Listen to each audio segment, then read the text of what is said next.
Yo estaba parado frente al aeropuerto, con la maleta en la mano y el corazón lleno de una emoción que no sentía hacía años. Iba a viajar con mi hijo Santiago, con mi nuera Fabiola y con mis 2 nietos. Unas vacaciones en familia. Por fin. Después de tantos años de trabajar solo, de sacrificar todo, de vivir para ellos, finalmente íbamos a estar juntos. Podía sentir el sol de la mañana en la cara, el olor del café que acababa de tomar, y esa sensación de que la vida, al fin, me estaba dando algo de vuelta. Entonces mi celular vibró. Un mensaje de Santiago. Abrí la pantalla sonriendo, esperando alguna indicación sobre dónde encontrarnos. Pero lo que leí me arrancó el aire de los pulmones. Papá, los planes cambiaron. No vas a ir de vacaciones con nosotros. Es solo nuestra familia. Leí las palabras una vez, 2 veces, 3. Mis dedos temblaban sosteniendo el teléfono. Sentí como el ruido del aeropuerto se alejaba, como si estuviera cayendo dentro de un pozo profundo y oscuro. Solo nuestra familia. Esas 3 palabras me atravesaron como cuchillos. Yo era su padre. Yo era familia. Yo era el que lo crió solo después de que su madre muriera cuando él tenía 7 años. Yo era el que trabajó 12 horas diarias en la construcción para que él pudiera estudiar en una buena escuela. Yo era el que nunca se volvió a casar porque todo mi tiempo, todo mi dinero, toda mi vida, se la di a él. Y ahora me decía que yo no era parte de su familia. Intenté llamarlo. 1 vez, 2, 3. Buzón de voz. Le escribí. Santiago, por favor, necesito que hablemos. No entiendo qué pasó. Nada. Silencio. Me quedé ahí parado, en medio de la multitud, viendo cómo las familias se abrazaban, cómo los niños corrían emocionados hacia las puertas de embarque, cómo la vida seguía su curso normal mientras la mía se desmoronaba. La maleta que había preparado con tanto cuidado ahora pesaba como una roca en mi mano. Dentro había el traje de baño nuevo que compré especialmente para esta ocasión, la cámara que quería usar para tomar fotos con mis nietos, los regalos que había envuelto para ellos. Todo inútil. Regresé a casa en un taxi silencioso. El conductor intentó hacer conversación, pero yo solo podía mirar por la ventana, sintiendo como cada kilómetro me alejaba no solo del aeropuerto, sino de la ilusión que había construido durante meses. Cuando llegué, abrí la puerta de mi pequeña casa y el vacío me golpeó como nunca antes. Me senté en el sofá, el mismo sofá donde Santiago se sentaba de niño a ver caricaturas conmigo.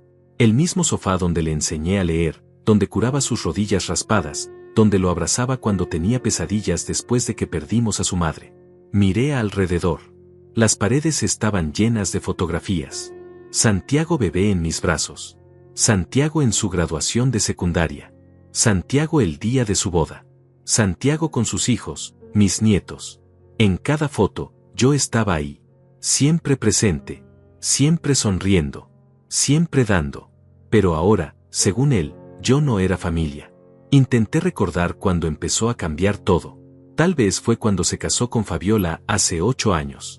Ella siempre tuvo una forma de mirarme como si yo fuera un estorbo, una pieza que no encajaba en su imagen perfecta de familia. Recuerdo la primera vez que fui a visitarlos a su nueva casa, la casa que yo les ayudé a comprar con mis ahorros. Fabiola me recibió con una sonrisa forzada y me hizo sentir como un invitado, no como el abuelo de sus hijos. Con el tiempo, las visitas se volvieron más cortas. Las llamadas más espaciadas. Las excusas más frecuentes. Estamos ocupados, papá. Los niños tienen actividades.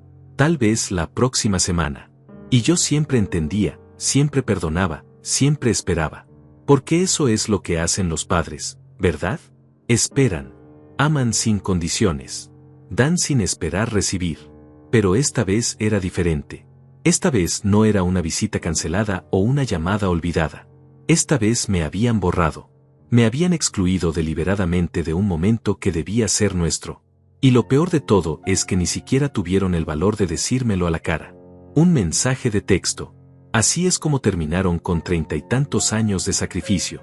Con un mensaje frío y calculado que ni siquiera merecía el esfuerzo de una llamada.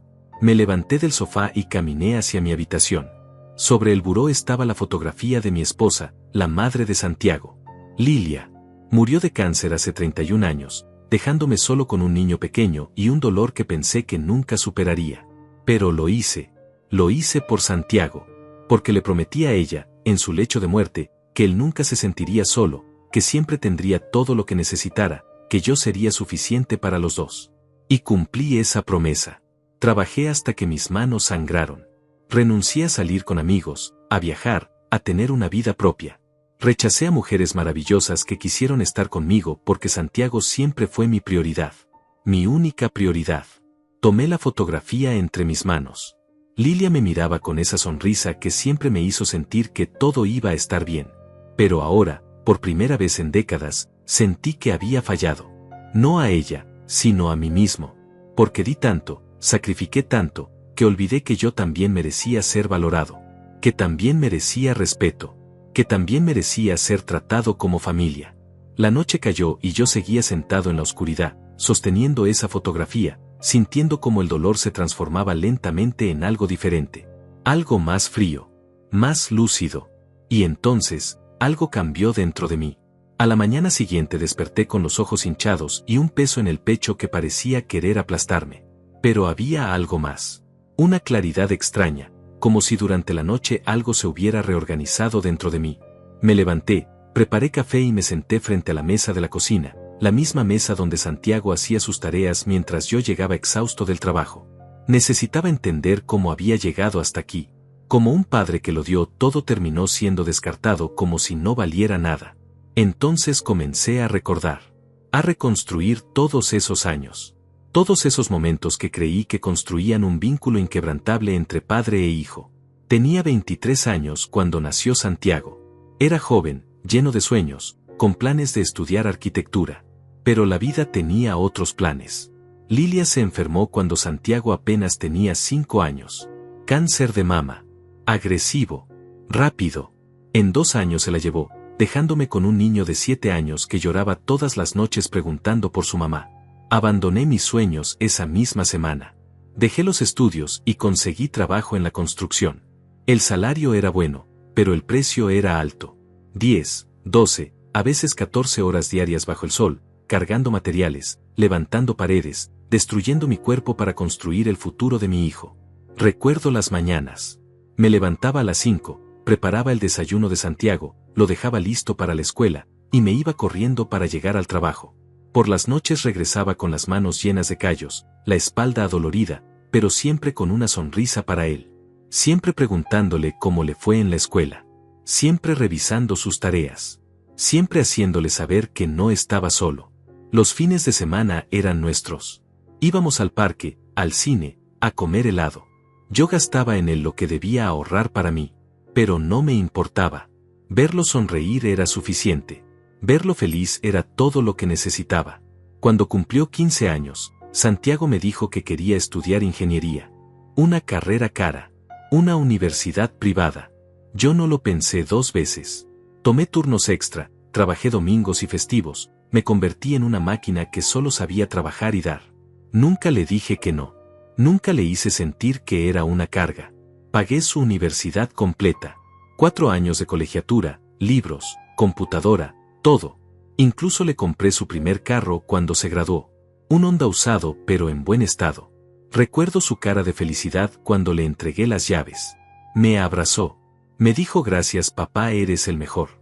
Y yo sentí que todo había valido la pena. Luego conoció a Fabiola. Al principio parecía una chica agradable. Venía de una familia con dinero, acostumbrada a cierto estilo de vida. Pero Santiago estaba enamorado, y yo solo quería verlo feliz. Cuando me pidió ayuda para comprar la casa donde iban a vivir después de casarse, no dudé. Saqué un préstamo y le di $30,000 como enganche.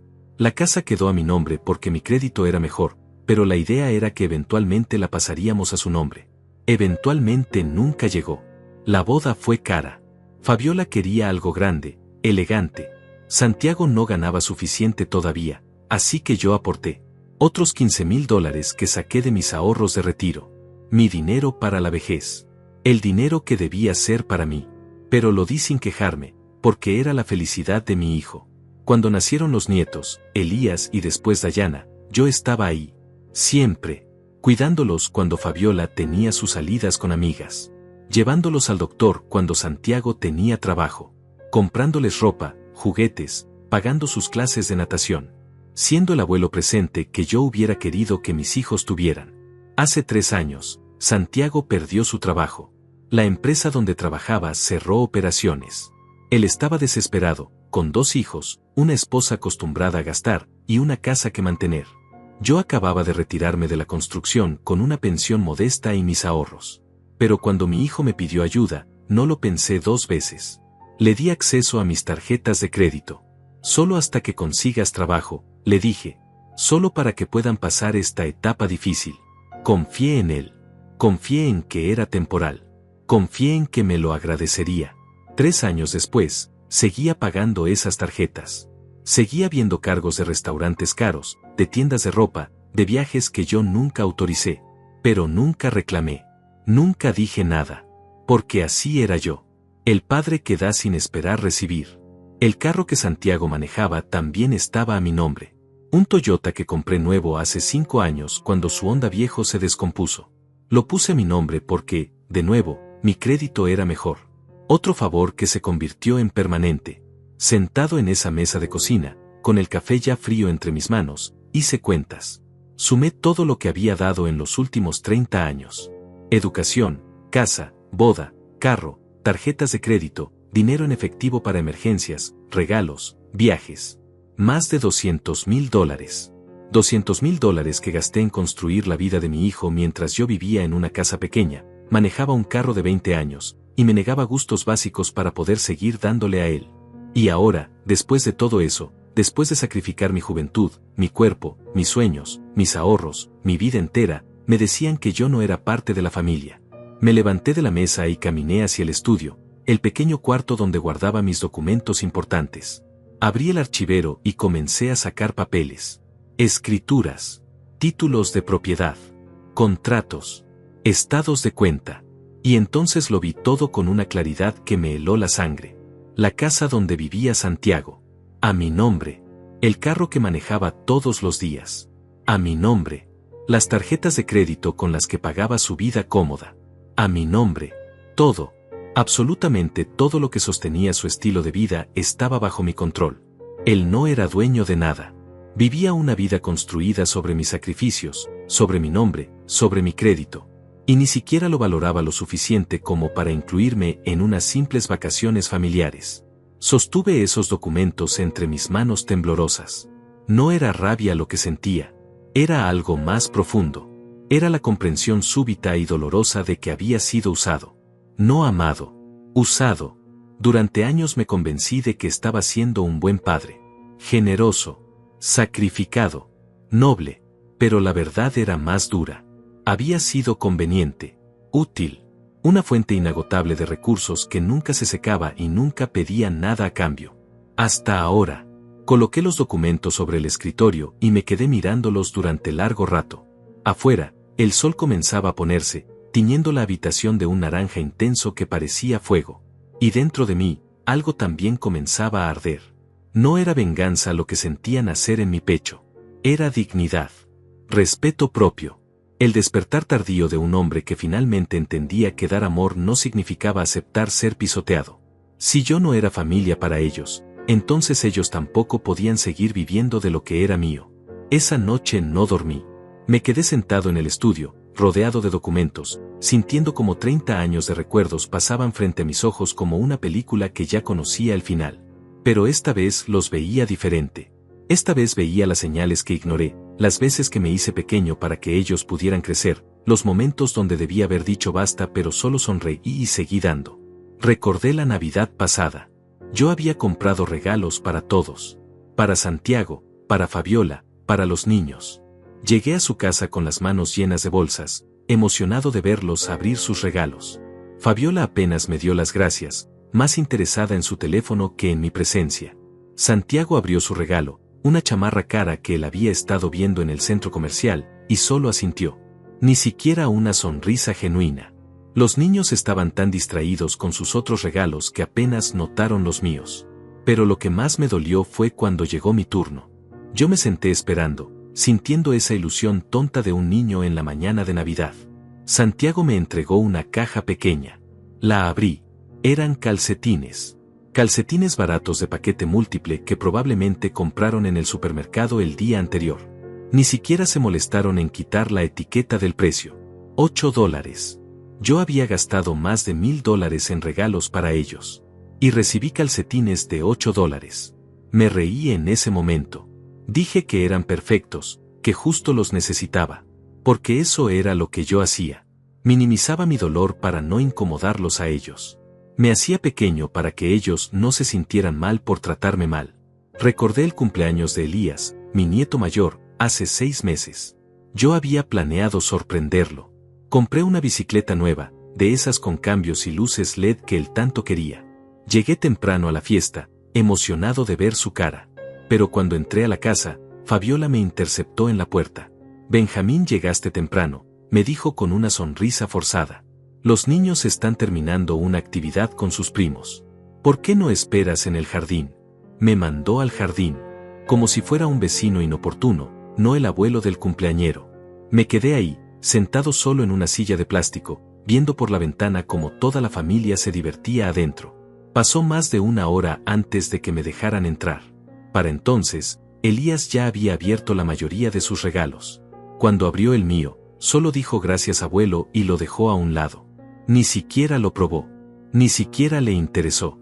Más tarde me enteré que Fabiola le había dicho a Elías que no se emocionara mucho con mis regalos porque yo exageraba y eso hacía quedar mal a los demás, envenenando a mis propios nietos contra mí. Recordé el día del padre de este año. Esperé todo el día, toda la mañana mirando el teléfono, esperando una llamada, un mensaje, una señal de que se acordaban de mí. Nada. A las 8 de la noche, cuando ya había perdido toda esperanza, Santiago me envió un mensaje. Feliz día, papá, disculpa que no llamamos, andábamos ocupados. Ocupados.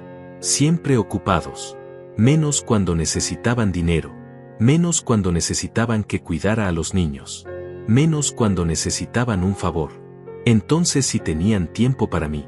Me levanté del escritorio y caminé hacia la sala. Las fotografías en las paredes me miraban acusadoras. En cada una yo estaba sonriendo, abrazando a Santiago, cargando a los nietos, posando junto a Fabiola en cumpleaños y graduaciones. Pero al verlas con estos nuevos ojos, noté algo. En muchas de ellas, yo estaba en el borde del cuadro. Casi cortado. Casi fuera. Como si incluso en las fotografías familiares yo fuera opcional. Tomé una foto en particular. Era del año pasado, en el bautizo de Dayana, mi nieta menor. Toda la familia de Fabiola estaba en primera fila. Sus padres, sus hermanos, sus tías. Yo estaba hasta atrás, apenas visible entre la multitud. Y sin embargo, yo había pagado la mitad de esa fiesta. Había comprado el vestido de bautizo de Dayana. Había pagado el salón. Pero en la foto, yo era un extra. Un relleno. Sentí como la tristeza se mezclaba con algo más fuerte. Algo que había estado dormido durante demasiado tiempo. Autorrespeto. Dignidad. El reconocimiento doloroso de que había permitido esto. Que con cada vez que dije sí cuando debía decir no, con cada vez que tragué mi orgullo y seguí sonriendo, les había enseñado que yo no tenía límites.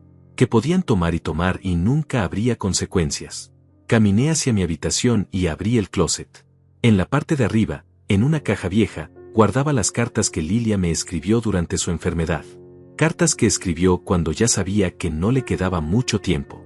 Tomé la caja con manos temblorosas y saqué una carta en particular. La última que escribió, 2 días antes de morir. Mi amor, decía con su letra temblorosa. Sé que pronto me iré y sé que tendrás miedo. Miedo de no ser suficiente para Santiago.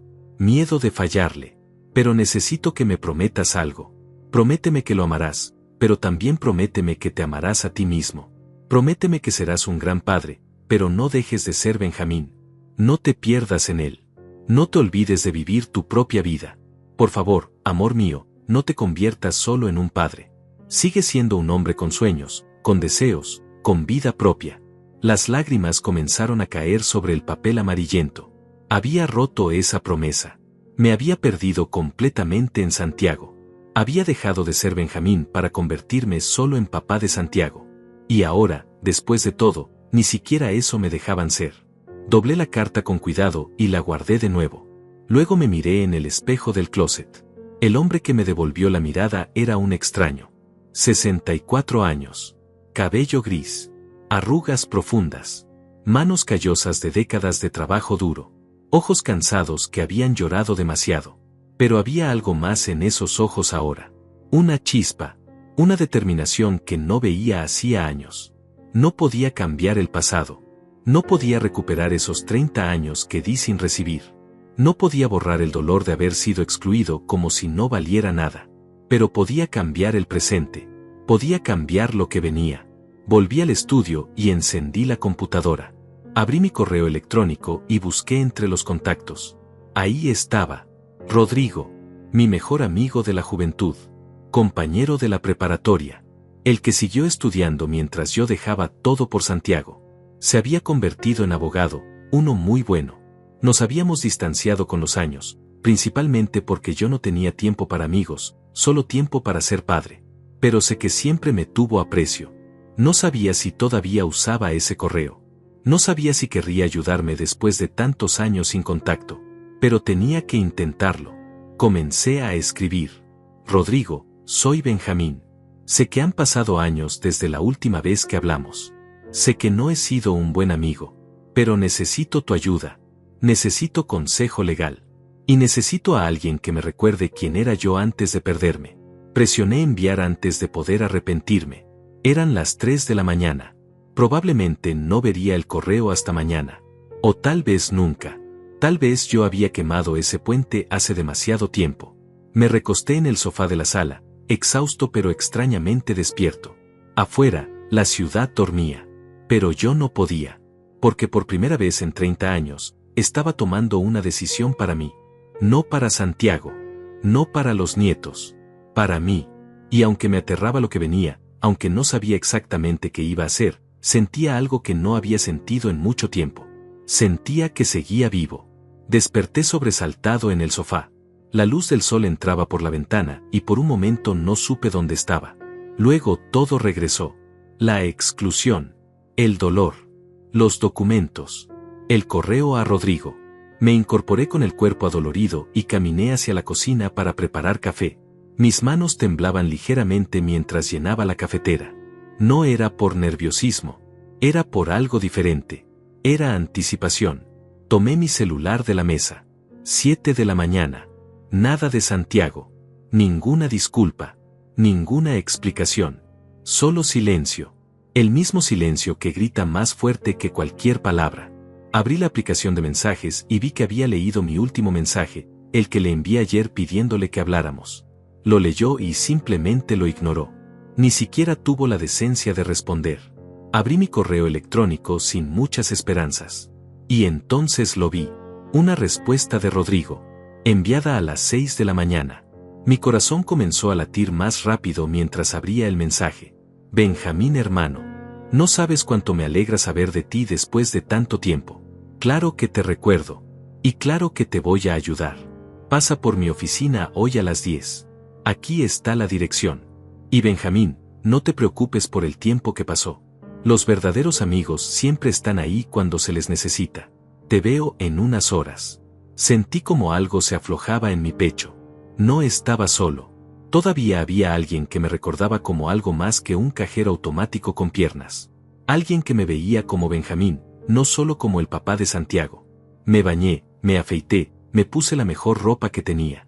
Un pantalón de vestir azul marino y una camisa blanca que reservaba para ocasiones especiales. Quería verme bien.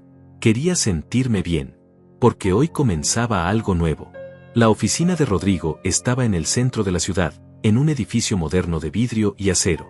Subí al piso 12 y cuando abrí la puerta vi su nombre en letras doradas. Rodrigo Méndez. Abogado. Me recibió una secretaria amable que me hizo pasar de inmediato. Rodrigo estaba detrás de un escritorio grande, revisando unos documentos. Cuando me vio entrar, se levantó con una sonrisa enorme. Seguía siendo el mismo de siempre, aunque ahora con canas en las sienes y algunas libras de más.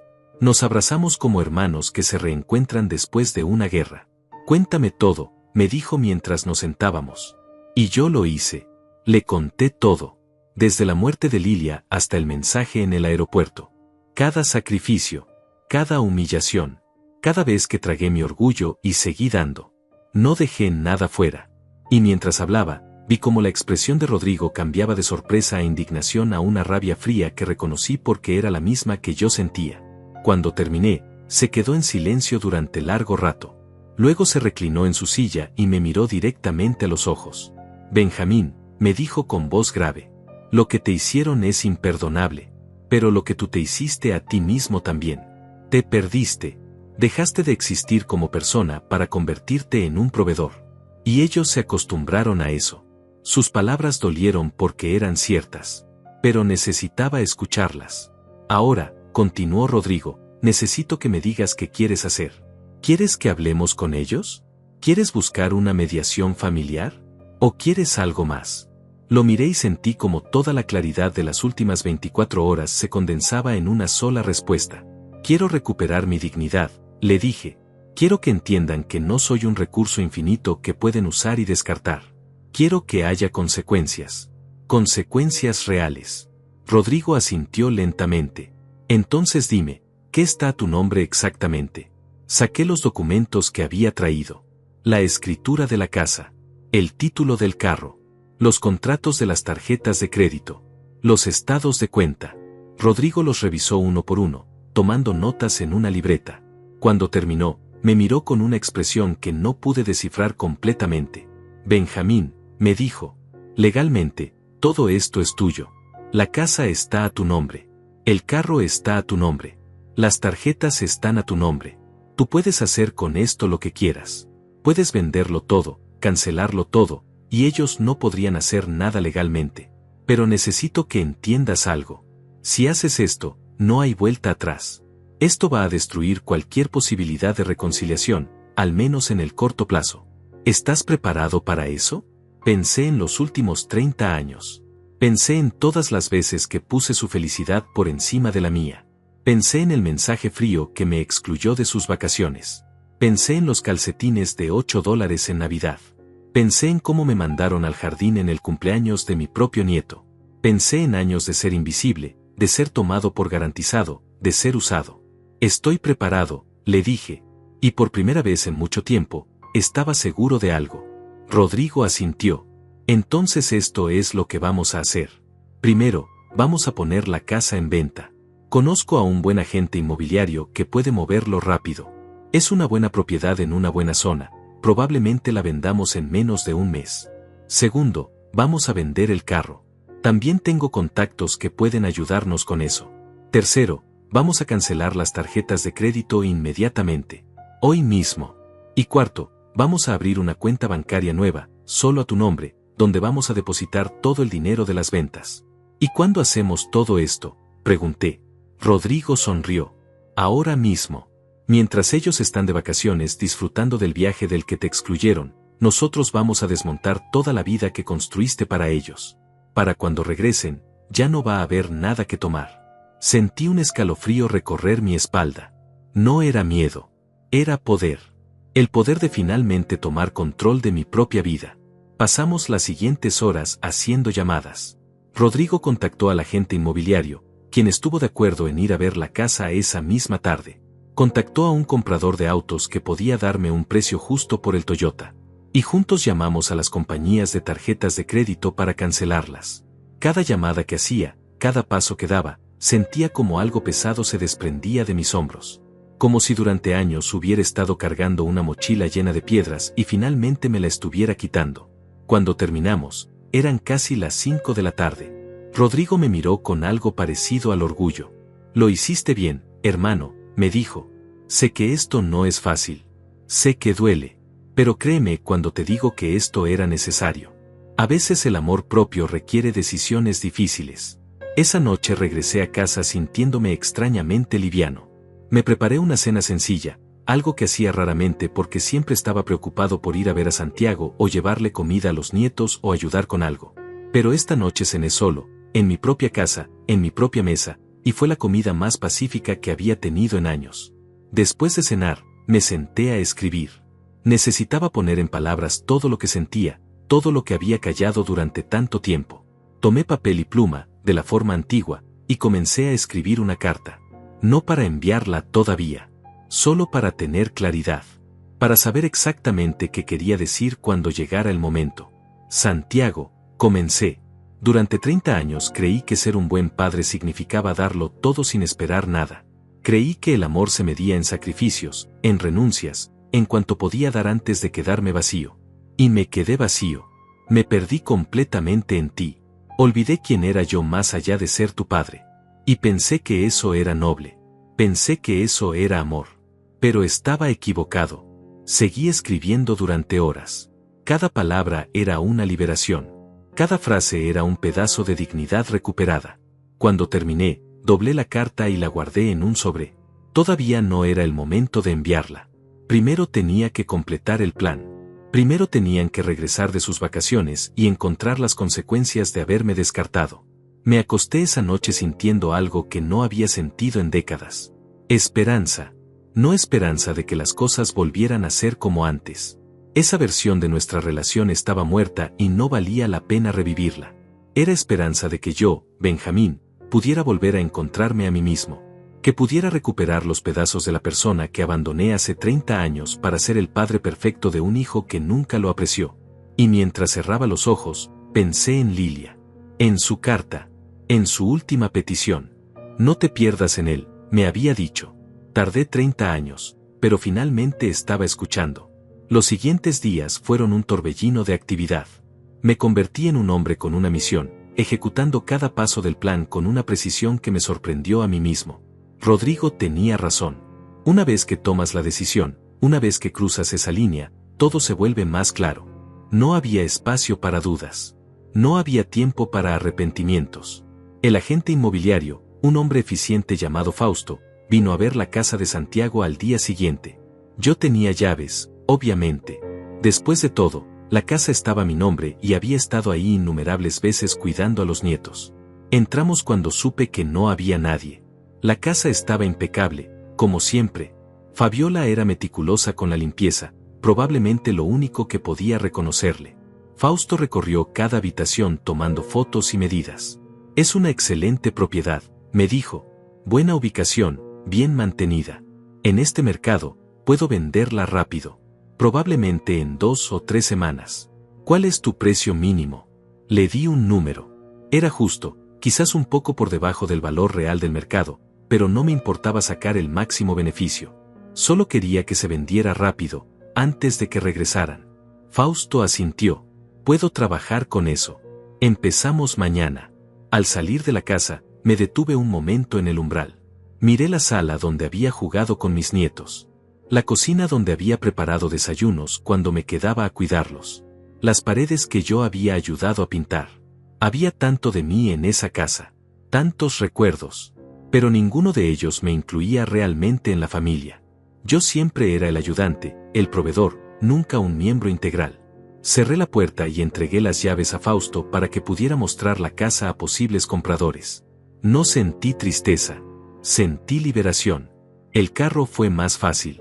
Rodrigo me presentó a un comprador que trabajaba con autos usados de buena calidad. El Toyota tenía apenas 3 años y estaba en excelente condición. Santiago lo cuidaba bien, tenía que admitirlo. El comprador me ofreció $22,000. Menos de lo que pagué originalmente, pero era un precio justo considerando la depreciación. Acepté sin negociar. Firmamos los papeles esa misma tarde. Entonces necesitamos el carro, me dijo el comprador. ¿Dónde está? En el aeropuerto, le dije. En el estacionamiento de larga estancia. Mi hijo lo dejó ahí cuando se fue de viaje. Tengo el duplicado de las llaves. Fuimos juntos al aeropuerto. El Toyota estaba exactamente donde sabía que estaría, en el nivel 3 del estacionamiento. Lo había visto 1000 veces. Lo había manejado cuando Santiago me pedía favores. Abrí la puerta con mi llave y el comprador lo revisó. Todo en orden, dijo. Firmamos la transferencia ahí mismo, en el estacionamiento. Me extendió un cheque y se llevó el carro. Me quedé parado en el espacio vacío donde había estado el Toyota. Imaginé a Santiago regresando de sus vacaciones, bajando al estacionamiento con las maletas, buscando su carro. La confusión. El pánico. La realización lenta y horrible de que algo estaba terriblemente mal. Una parte pequeña de mí sintió culpa, pero una parte mucho más grande sintió justicia. Las tarjetas de crédito ya estaban canceladas. Había llamado a cada compañía explicando que las tarjetas bajo mi nombre estaban siendo usadas sin mi autorización y que quería cancelarlas inmediatamente. Fue sorprendentemente fácil. Las compañías ni siquiera cuestionaron mi decisión. Eran mis tarjetas, mi crédito, mi responsabilidad. Tenía todo el derecho. Revisé los últimos estados de cuenta antes de cancelarlas. En los últimos 3 meses, Santiago y Fabiola habían gastado más de $8,000. Restaurantes caros. Tiendas de ropa de marca.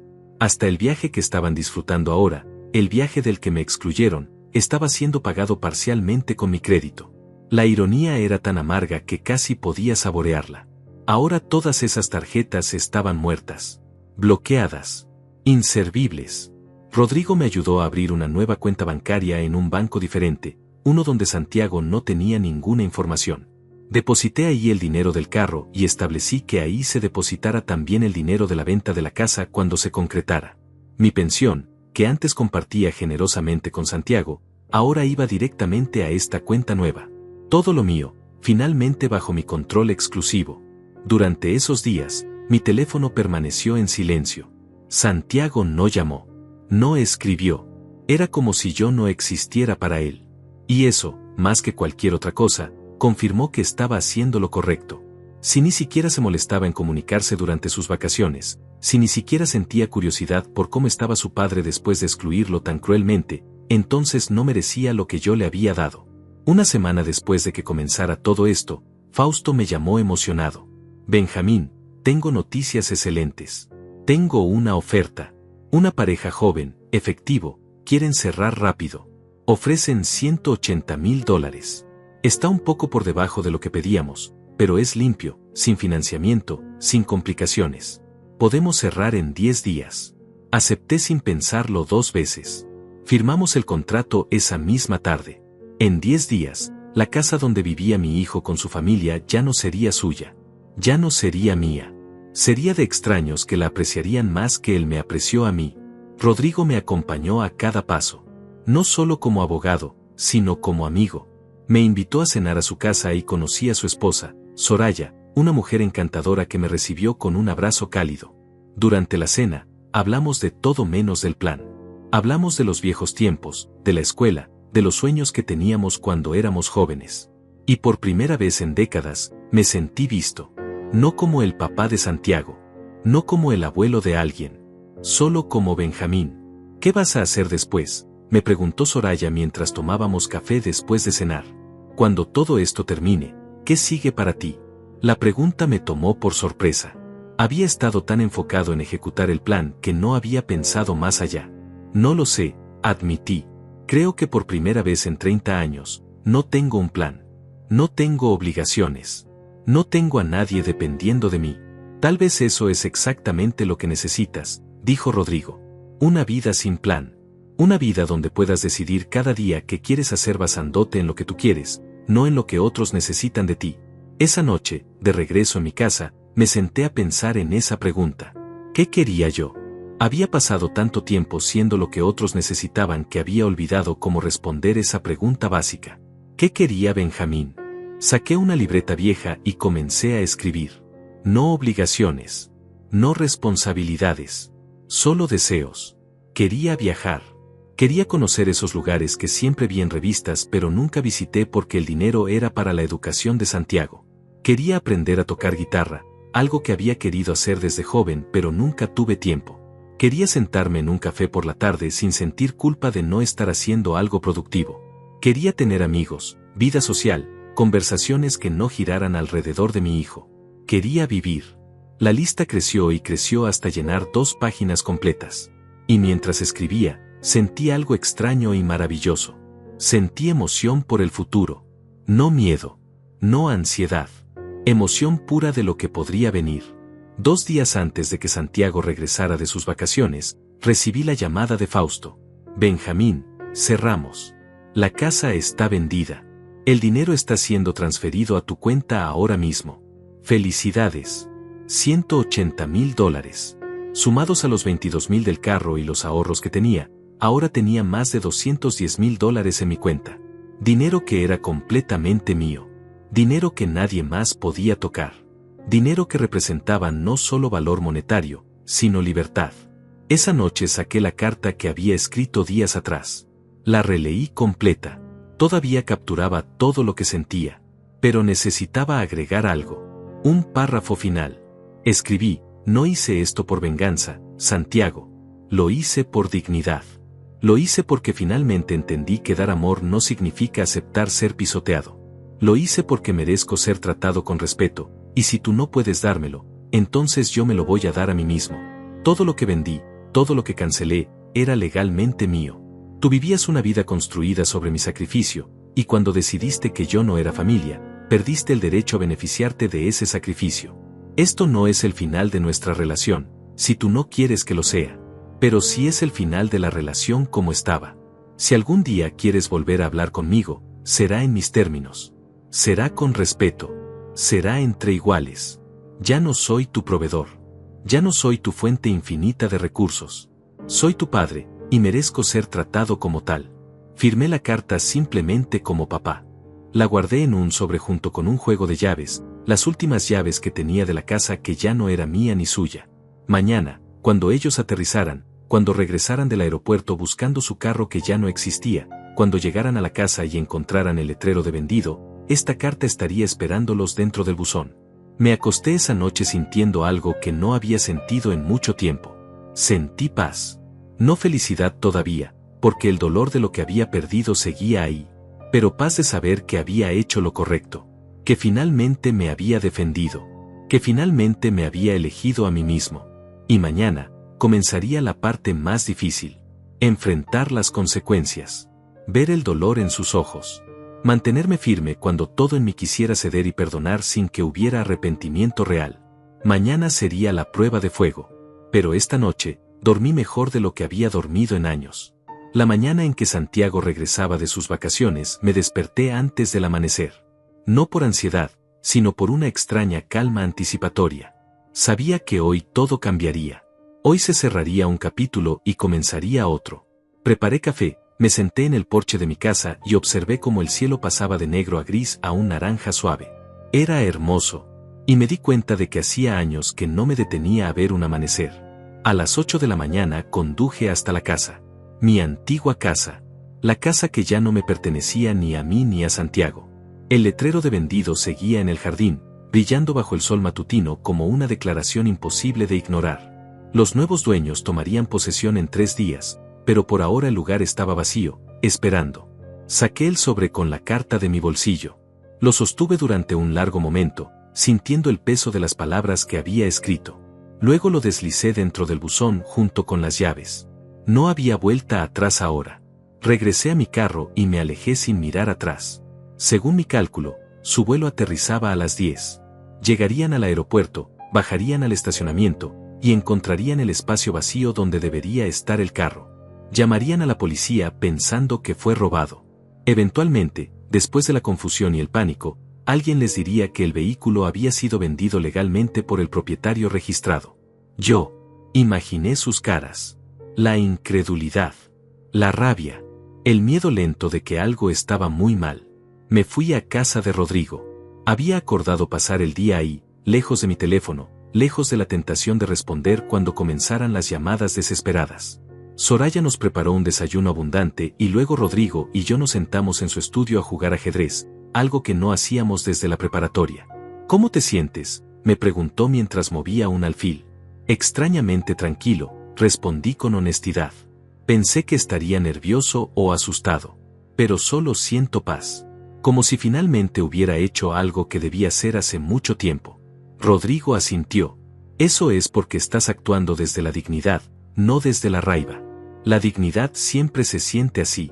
Firme, clara, correcta. Jugamos en silencio durante un rato.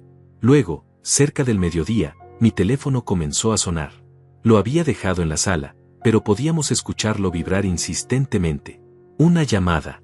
2, 3, 4 seguidas. Mensajes entrando uno tras otro.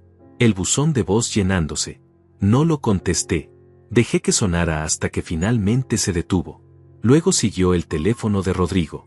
Santiago debía haber buscado mi información de contactos y encontrado su número. Rodrigo tampoco contestó. A las 2 de la tarde, cuando finalmente revisé mi teléfono, tenía 27 llamadas perdidas y 16 mensajes. Todos de Santiago. Los leí en orden cronológico y pude ver la evolución de su pánico. El primero, enviado desde el aeropuerto: papá, el carro no está. ¿Sabes algo? Llámame urgente. El segundo, media hora después: papá, en serio necesito que contestes. El carro desapareció. La policía dice que fue vendido. No entiendo nada. Por favor, llámame. El tercero, ya con un tono diferente: ¿qué hiciste? ¿Vendiste mi carro? ¿Cómo pudiste hacer eso? Tengo a los niños aquí y no tenemos cómo llegar a casa. El cuarto, conseguimos un Uber. Vamos para la casa. Necesito respuestas ahora. Luego hubo un silencio de casi una hora. Ese fue el tiempo que les tomó llegar a la casa y ver el letrero. Encontrar la carta en el buzón. Leerla. Procesar lo imposible. Los siguientes mensajes eran diferentes. Ya no era solo confusión o enojo. Era algo más profundo. Era miedo real. Papá, ¿qué hiciste? La casa está vendida. Todo está vendido. Las tarjetas no funcionan. No tenemos dónde ir. ¿Cómo pudiste hacernos esto? Somos tu familia. Y luego, el último mensaje, enviado hace apenas 20 minutos. Leí tu carta. Necesitamos hablar. Por favor. Los niños están asustados. Fabiola está llorando. No entiendo cómo llegamos a esto. Por favor, papá, contéstame. Guardé el teléfono sin responder. Todavía no era el momento. Necesitaba que sintieran la desesperación. Necesitaba que entendieran lo que yo sentí parado en ese aeropuerto cuando me excluyeron. La diferencia era que yo no tenía a dónde ir porque toda mi vida giraba alrededor de ellos. Ellos tenían opciones. Tenían la familia de Fabiola. Tenían amigos. Tenían recursos propios si se molestaban en usarlos. Rodrigo me miró con una mezcla de preocupación y respeto. ¿Cuándo vas a responderle? Mañana, dije. Hoy que sientan lo que hicieron. Mañana hablaremos. Esa noche me quedé en la casa de Rodrigo y Soraya. Me ofrecieron la habitación de huéspedes y agradecí no tener que estar solo. Cenamos los tres juntos, conversando sobre cosas triviales, evitando el elefante en la habitación. Pero después de cenar, cuando estábamos tomando té en la sala, Soraya me hizo una pregunta directa. Benjamín, ¿qué quieres que pase ahora? ¿Quieres reconciliarte con Santiago o esto es un adiós definitivo? Reflexioné antes de responder. Quiero que entienda, dije finalmente. Quiero que sienta en su propia piel lo que es ser descartado. Quiero que valore lo que tuvo y perdió. Y si después de eso quiere reconstruir algo, podemos intentarlo. Pero será diferente. Ya no seré el padre que da todo sin esperar respeto. Seré un hombre que se respeta a sí mismo y que espera el mismo respeto de su hijo. Soraya asintió con lágrimas en los ojos. Me abrazó sin decir nada más. Y ese abrazo me dio una fuerza que no sabía que necesitaba. A la mañana siguiente, después del desayuno, tomé mi teléfono y escribí un mensaje a Santiago. Corto, directo, sin emoción. Nos vemos hoy a las 3 en el café de la avenida principal. Solo tú, sin Fabiola, sin los niños. Necesitamos hablar como adultos. La respuesta llegó en menos de un minuto. Ahí estaré. Las horas hasta las 3 fueron las más largas de mi vida. Me bañé, me vestí con cuidado, practiqué en mi mente lo que iba a decir. Rodrigo me ofreció acompañarme, pero decliné. Esto era algo que tenía que hacer solo. Llegué al café 15 minutos antes. Pedí un café negro y me senté en una mesa junto a la ventana. Observé a la gente pasar. Familias, parejas, personas solas como yo. Todos viviendo sus vidas, ajenos al momento crucial que estaba por vivir. A las 3 en punto, Santiago entró. Se veía terrible. Ojos rojos, ropa arrugada, la cara de alguien que no había dormido. Me vio y caminó hacia la mesa con pasos lentos, casi temerosos. Se sentó frente a mí sin decir nada. Nos miramos durante largo rato. Yo esperaba que hablara primero. Necesitaba escuchar qué tenía que decir. ¿Qué justificación podía dar? ¿Qué disculpa podía ofrecer? Finalmente, con voz quebrada, dijo, papá, ¿por qué? Y ahí, en ese momento, con esa pregunta simple y egoísta que no demostraba ninguna comprensión real de lo que había hecho, supe exactamente qué decir. Me incliné hacia adelante, lo miré directo a los ojos, y con una voz más firme de lo que había usado con él en toda mi vida, respondí, porque tú me preguntaste primero por qué no era parte de tu familia. Y con tus acciones me demostraste que nunca lo fui realmente. Solo era útil. Ahora es tu turno de sentir lo que se siente ser descartado. El silencio que siguió fue ensordecedor. Santiago se quedó paralizado, como si mis palabras lo hubieran golpeado físicamente. Abrió la boca para hablar, pero no salió nada. Lo vi tragar saliva, vi cómo sus manos temblaban sobre la mesa. Bien. Que sintiera algo. Que entendiera que esto era real. Papá, comenzó, pero lo interrumpí levantando una mano. No, dije con firmeza. No vas a hablar todavía. Vas a escuchar. Durante 30 años yo escuché. Escuché tus necesidades, tus problemas, tus peticiones. Ahora es tu turno de escucharme a mí. Asintió en silencio, con los ojos brillando. No sabía si era rabia o lágrimas. No me importaba. Cuando tu madre murió, continué, yo tenía 23 años. Era joven. Tenía sueños. Quería estudiar arquitectura, viajar, vivir. Pero te miré esa noche, llorando en tu cama, pidiendo por tu mamá, y decidí que mis sueños podían esperar. Que tú eras más importante. Dejé todo. Absolutamente todo. Y trabajé como animal durante años para darte una vida digna. Papá, yo sé que, intentó interrumpir. ¿Sabes qué? Lo corté. ¿De verdad sabes? Porque si supieras, si realmente entendieras todo lo que di, no me habrías mandado ese mensaje. No me habrías excluido de unas vacaciones que probablemente yo ayudé a pagar. No me habrías tratado como si fuera un estorbo en lugar de tu padre. Bajó la mirada. Eso fue culpa de Fabiola, murmuró. Ella dijo que necesitábamos tiempo solo nosotros, como familia nuclear. Yo no quería, pero ella insistió y yo. ¿Y tú qué? Pregunté con una dureza que no reconocí en mi propia voz. ¿Tú no tienes voz propia? ¿Tú no puedes defender a tu padre? ¿O es más fácil mantener feliz a tu esposa a costa de humillar al hombre que sacrificó su vida entera por ti? Las palabras salieron como cuchillos y vi cómo cada una lo cortaba. Pero no me detuve. ¿Sabes cuánto dinero gasté en ti durante todos estos años? Continué. Más de $200,000. Tu educación, tu boda, tu casa, tu carro, tus emergencias. Las tarjetas de crédito que usaste durante 3 años como si fueran tuyas. $200,000 que pude haber usado para mí. Para viajar. Para vivir. Para tener una vejez tranquila. Pero los di sin pensarlo porque eras mi hijo y pensé que eso significaba algo para ti. Santiago levantó la vista. Papá, sí significa algo. Tú eres importante para mí. Importante, repetí con una risa amarga. Los calcetines de $8 en Navidad. Eso me dice cuán importante soy. El cumpleaños de Elías donde me mandaron al jardín como si fuera un extraño. Eso me dice cuán importante soy. El mensaje en el aeropuerto. Ese mensaje me dijo exactamente cuán importante soy. Se cubrió la cara con las manos. Lo siento, dijo con voz ahogada. Papá, lo siento mucho. No me di cuenta. No pensé que... Exacto, lo interrumpí. No pensaste. Nunca pensaste. Porque yo siempre estaba ahí, siempre disponible, siempre dando. Te acostumbraste a eso.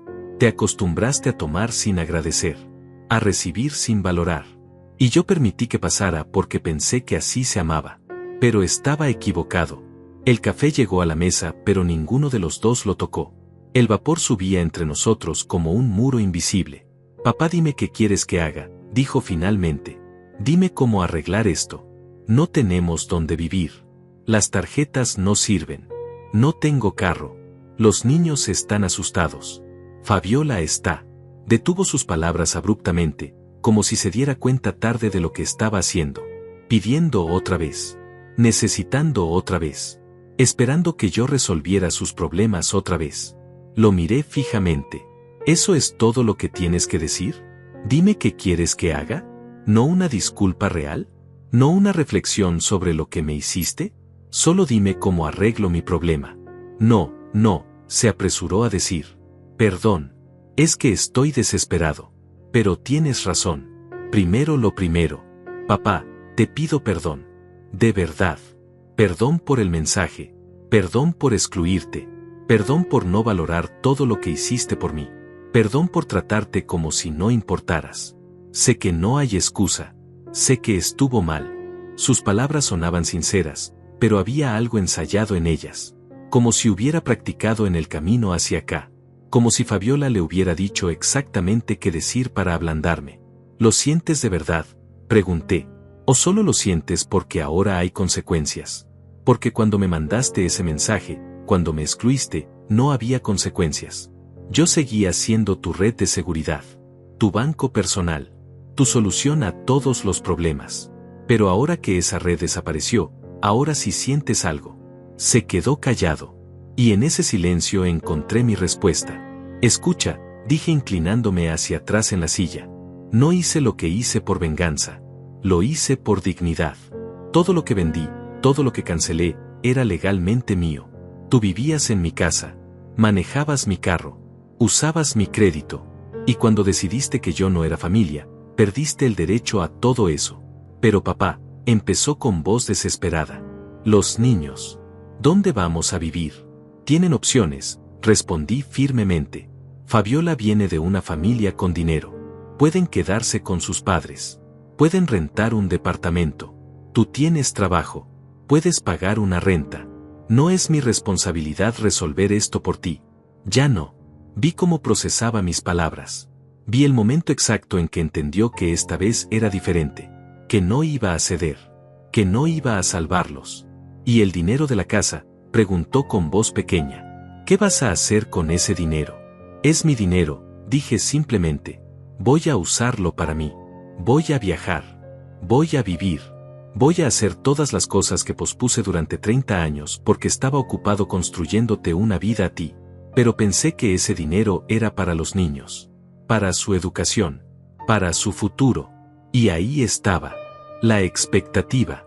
La suposición de que mi dinero, mi vida, mis recursos, todo me pertenecía solo hasta que él lo necesitara. Los niños no son mi responsabilidad, dije con claridad.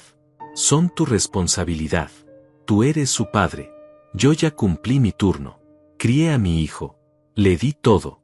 Ahora es tu turno de criar a los tuyos con tus propios recursos. Se veía devastado. Completamente destruido. Y una parte de mí, la parte que había sido papá durante tanto tiempo, quería ceder. Quería decir está bien, te perdono, arreglemos esto. Pero la parte más nueva, la parte que estaba aprendiendo a respetarse, se mantuvo firme. Santiago, dije con un tono más suave pero no menos firme. Si quieres reconstruir nuestra relación, estoy dispuesto a intentarlo. Pero será en mis términos. Con respeto mutuo. Con límites claros. Ya no soy tu proveedor. Ya no soy tu solución a todo. Soy tu padre y merezco ser tratado con dignidad. ¿Y eso qué significa?, preguntó limpiándose los ojos. Significa que empezamos de cero, respondí. Significa que te ganas mi confianza de nuevo. Significa que me incluyes en tu vida porque quieres, no porque necesitas algo. Significa que me tratas como familia, no como un recurso. ¿Y si lo hago?, preguntó con un hilo de esperanza. ¿Volverías a ser parte de nuestras vidas? Lo miré durante largo rato. Posiblemente, dije, pero no será como antes. Antes yo daba todo y no recibía nada. Eso se acabó. Si volvemos a tener una relación, será equilibrada. Será de adultos. Será entre personas que se respetan mutuamente. Asintió lentamente. Entiendo, dijo. Y tienes razón. En todo. Fui un mal hijo. Te tomé por garantizado. Te traté como si no importaras. Y lo lamento. De verdad lo lamento. Esta vez las palabras sonaban más genuinas. Había dolor real en su voz. Arrepentimiento real. Necesito tiempo, le dije. Necesito espacio. Resuelve tu situación de vivienda. Cuida de tu familia con tus propios medios. Demuéstrame con acciones, no con palabras, que entendiste la lección. Y entonces, tal vez en unos meses, podemos intentar reconstruir algo. Se levantó de la mesa lentamente. Me extendió la mano pero luego la dejó caer. Gracias por hablar conmigo, dijo. Sé que no lo merecía. Voy a trabajar en esto. Voy a demostrarte que puedo cambiar.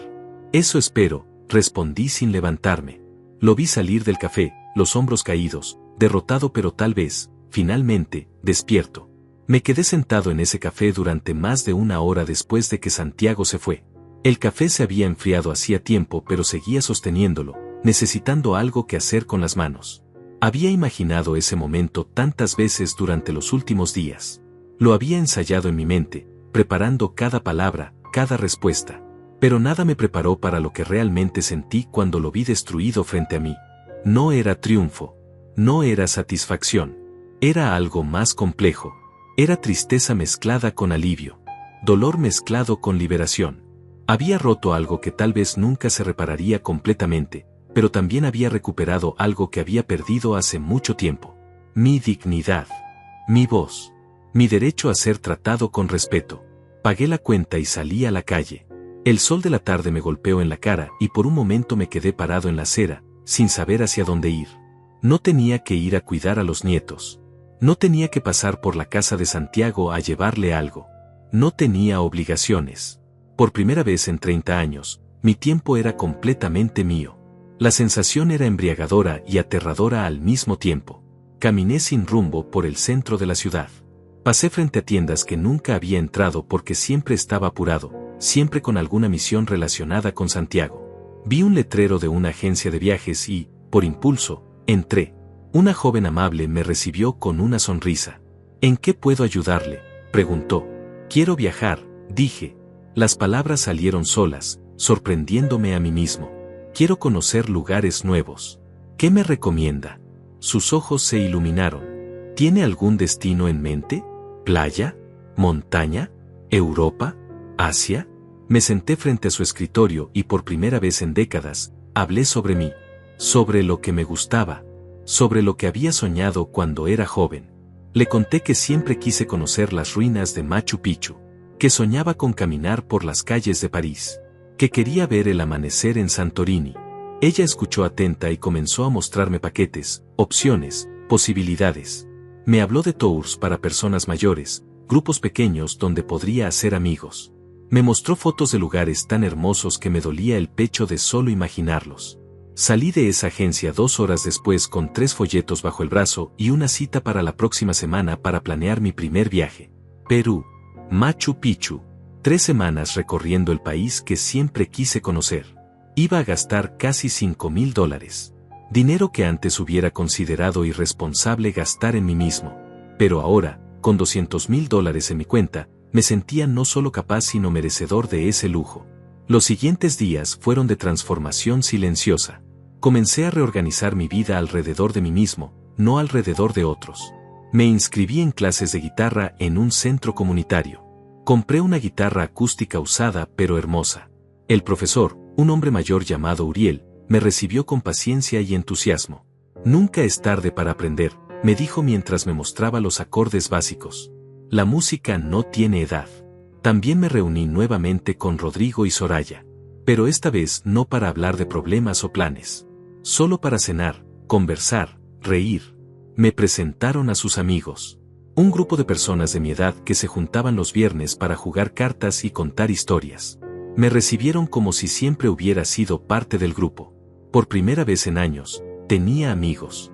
Gente que me conocía como Benjamín, no como el papá de alguien o el abuelo de alguien. Solo Benjamín. Una tarde, mientras practicaba guitarra en mi sala, sonó el timbre. Abrí la puerta y me encontré con una mujer de mi edad, tal vez un poco menor. Cabello gris recogido en una cola, ojos amables, una sonrisa cálida. «Benjamín», preguntó. «Soy Norma. Vivo 3 casas más abajo. Rodrigo me dio tu número, pero preferí venir en persona. Me dijo que estás aprendiendo guitarra y bueno, yo toco piano. Pensé que tal vez te gustaría tocar juntos alguna vez. Siempre es más divertido hacer música acompañado». La invité a pasar. Conversamos durante horas. Me contó que era viuda, que sus hijos vivían en otro estado, que ella también estaba redescubriendo cómo vivir para sí misma después de años de vivir para otros. Había una conexión instantánea, una comprensión mutua de lo que significaba perderse en otros y luego encontrarse de nuevo. Comenzamos a vernos regularmente. A veces para practicar música, a veces solo para tomar café y conversar. No era romance, al menos no todavía. Era algo más importante. Era compañía. Era entender que no estaba solo en esta nueva vida que estaba construyendo. Pasaron 3 semanas desde mi confrontación con Santiago. No había sabido nada de él y yo no había buscado contacto.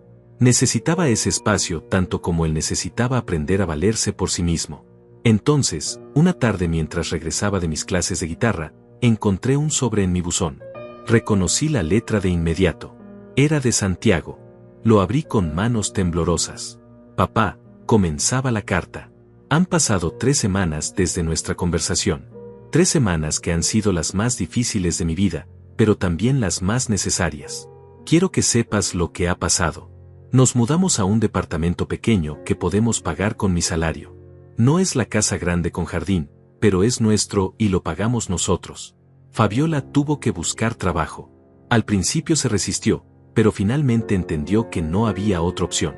Ahora trabaja medio tiempo en una tienda y aunque se queja, creo que es bueno para ella también.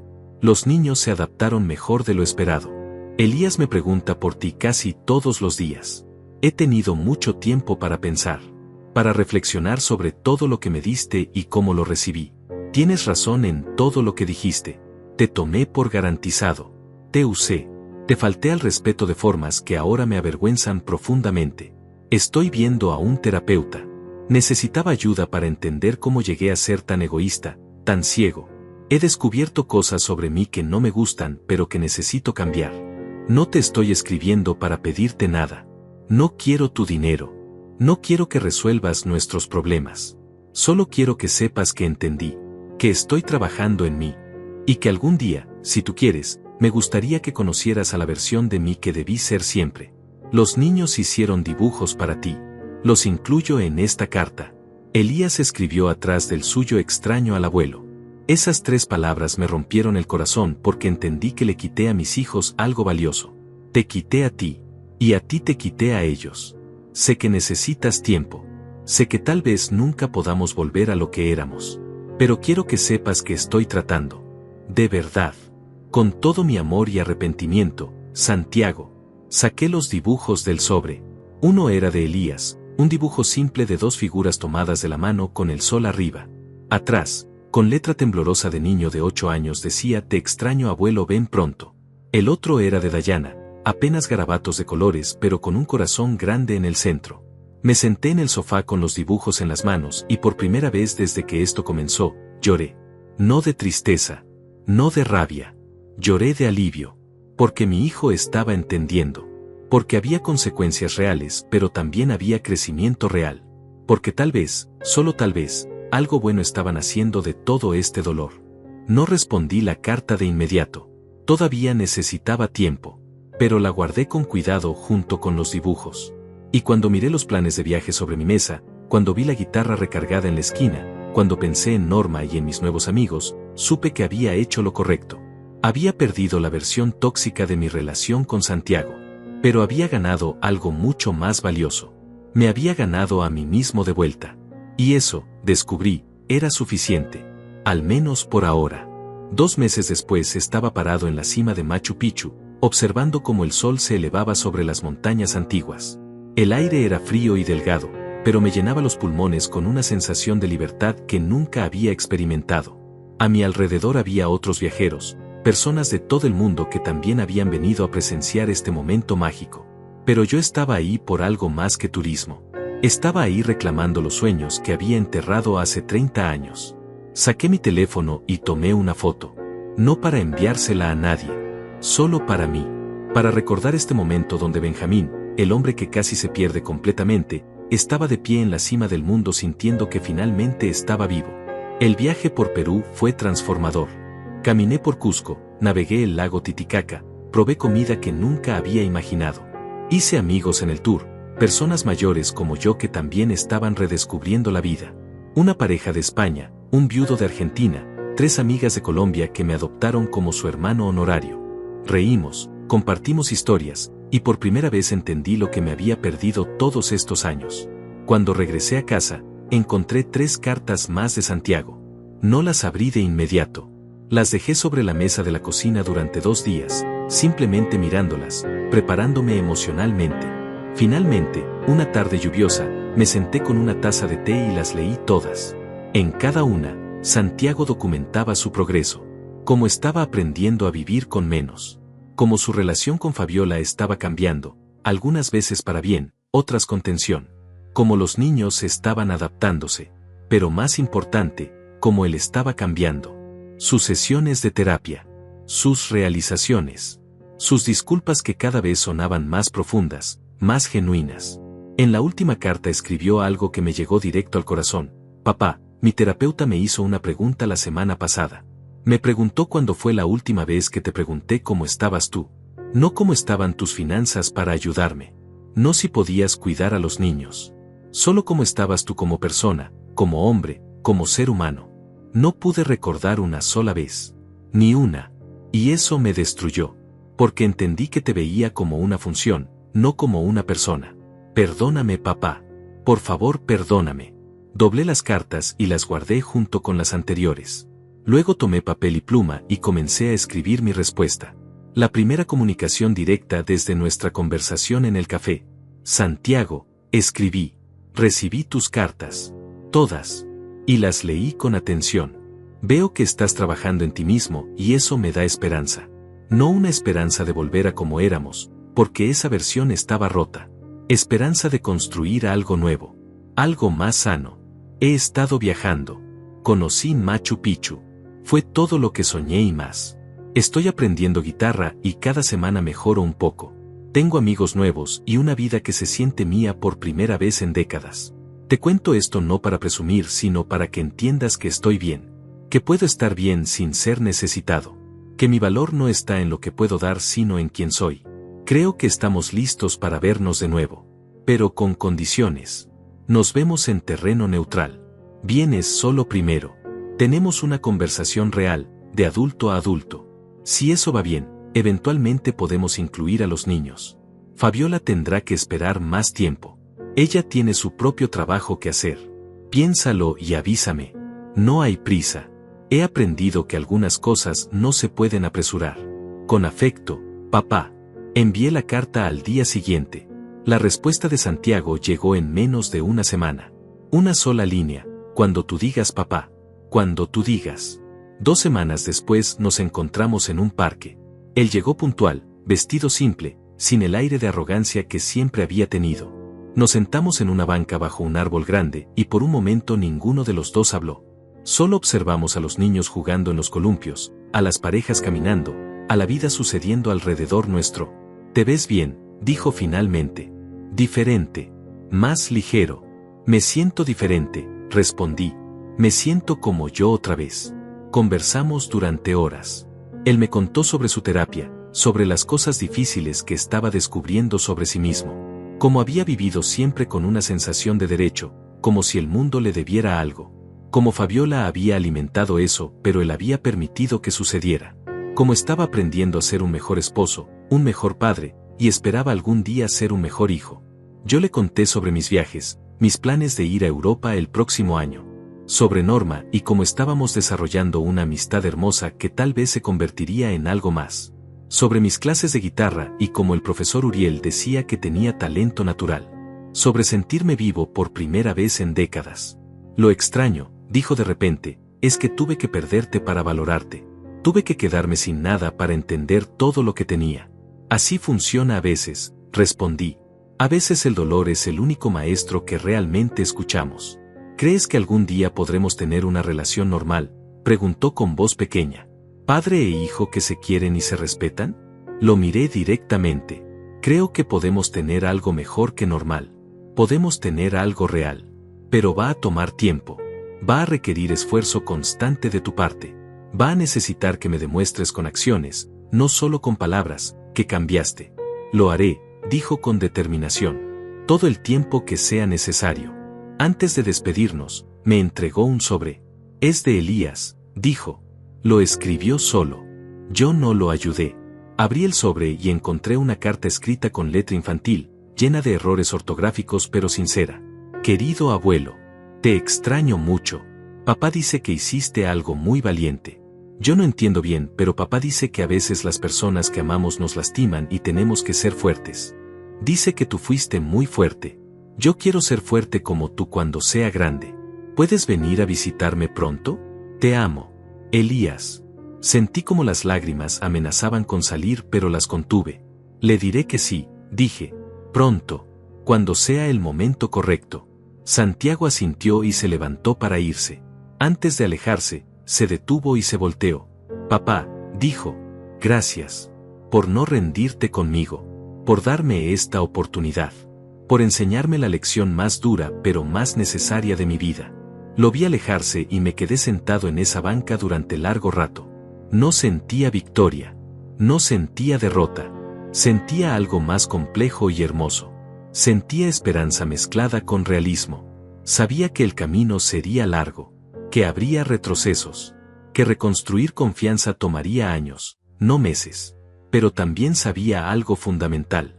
Sabía que sin importar lo que pasara con Santiago, sin importar si nuestra relación se sanaba completamente o no, yo iba a estar bien. Porque finalmente había aprendido la lección más importante de todas. Que amar a otros no significa perderse a uno mismo. Que ser generoso no significa aceptar ser pisoteado. Que la dignidad propia no es egoísmo, es supervivencia.